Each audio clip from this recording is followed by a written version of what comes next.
to the Minister of Public Enterprises. The Minister. Thank you very much, Madam Speaker, and thank you to the member for the question. The state-owned companies reform is one of the critical deliverables in the department's strategic plan. In support of this work, the department has devised a comprehensive approach on the turnaround of the state-owned companies in its portfolio. This approach is centered on the creation of strong leadership, both at an executive and non-executive level within the state-owned companies. And what they have to do is to enhance operational performance as well as strengthening the financial performance and general stability within the state-owned companies. Already we are starting to see positive results using this approach at Eskom. Transnet, whilst have been quite stable over the last couple of years, they operate in an environment where there are exogenous knocks. And in this case, for example, the commodity downturn has moved the market demand strategy of Transnet from 7 to 10 years. And it will be concluded in 10 years instead. The state-owned companies in my portfolio continue to carry out the mandate given on ensuring infrastructure development. The challenge for the ministry, the boards and the department is how we ensure that this work and the funding required do not put undue strain on the state-owned company's balance sheet. Where the economic cycle is not assisting the project's financial sustainability requirements, then we have to review the plan. And that is what we've had to do in terms of Transnet's market demand strategic plans. Thank you. Thank you, Minister. Honorable Ranto. Thank you, Deputy Speaker, and thanks to the Minister for the comprehensive answer. Minister, are we beginning to experience any positive impact from the turnaround strategy in the SOEs, in particular on matter of governance, and has the strengthening of governance structures contributed to the success of Transnet and Eskom in respect of their developmental and financial mandates? And what is the situation around other SOCs? Thank you, Minister. Thank you, Speaker. Honorable Minister. Thank you very much, Honorable Ranto. Yes, Honorable Ranto. The issue is that you've seen Eskom's operational and financial changes within the last year. It is just a year ago when we were confronted with, at a public level, load shedding. It's a year later, there's no load shedding at the moment. Eskom has managed a maintenance program, it has managed financial sustainability, that when we went to an AGM quite recently, we have seen that Eskom has actually clocked a profit for the first time in a while. And so I'm very pleased with the leadership that Eskom, both the CE and the chair and their teams have provided. At a Transnet level, Transnet has been relatively stable over the last couple of years. And as I said earlier, part of the dilemma we have in Transnet is the commodity downturn. And what it has meant is that infrastructure-led economic development has had to be not postponed, but it has to be lengthened the time from 7 years to 10 years. And over 10 years, we would spend about 250 billion rand, started 2 or 3 years ago. If I look at some of the smaller state-owned companies, like Alexco and Safcol, I'm very happy that we have seen a little bit of green shoots in terms of Safcol.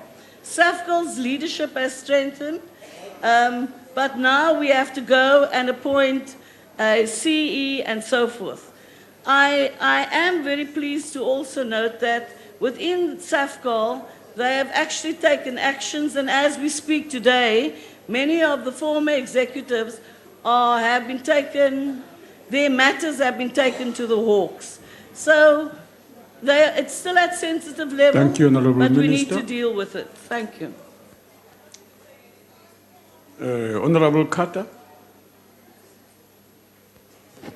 Thank you, Deputy Speaker. Has the Minister been allowed to carry out her functions without fear or favour? Thank you. Honourable Minister. Yes, I have. Honourable Shivambo. Thank you very much, Deputy Speaker. So the Executive Members' Ethics Act compels cabinet ministers to not engage in activities that will compromise their public responsibilities and private interests.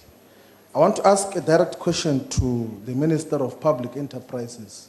Noting that the Gupta family has got substantial interests in Transnet, in ESCOM, in DINER, which is overseeing as a political head.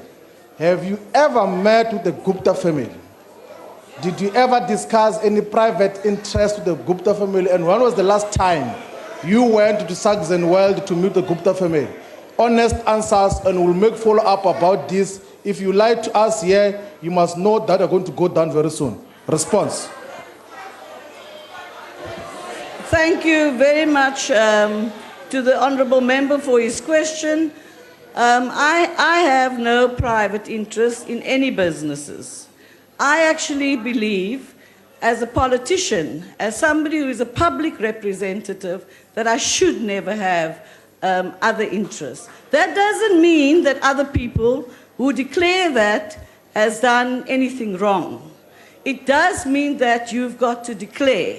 But for me personally, I do not do so.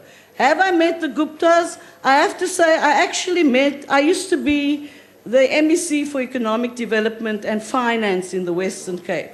I actually met the eldest brother 15 years ago. And so, yes, I have met them. Have I done business with the Guptas? No. Have I done any actions for the Guptas? No. Honourable. And have I met any of the other families, the Ruperts, the so on? No. But can I also say I have never gone to visit them at their home? Honourable Mazoni. Thank you, Deputy Speaker, and thank you to Honourable Brown. In terms of the leadership part of the question, Minister, what measures have the Department of Public Enterprises put in place to ensure that experts in various fields, rather than political appointees, are headhunted to lead our state-owned entities? Has Minister Brown ever been instructed by any member of the Gupta family to appoint any person to any position in a state-owned entity? And/or does Minister Brown know of any appointment that has been made in an SOE at the request of the Gupta family? Honourable Minister. To all these questions, I'd like to say no. And I do say no. It's a very carefully constructed program that I have in the department. We advertise, and all those who come through the advertisement goes through the legal and governance structure of my department.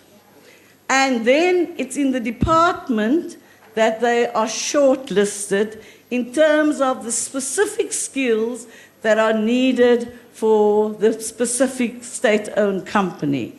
And eventually we get to the point where there would be the best possible people within the board, or for that board. But let me just make another point. It's very, and then of course it goes through another process where it eventually gets to cabinet, and cabinet approves it, and or not. Sometimes cabinet does not approve it. And if they don't approve it, I go back and I start over again. But let me just make another point. It doesn't mean that the people appointed on the boards are connected anywhere. That's an insult. I think every single board member that I've appointed has the requisite education, has the requisite skills, are participants in society, are often leaders in society. And therefore, I think it's quite insulting. I am very proud of those people who I have appointed to those boards and those who have led the boards.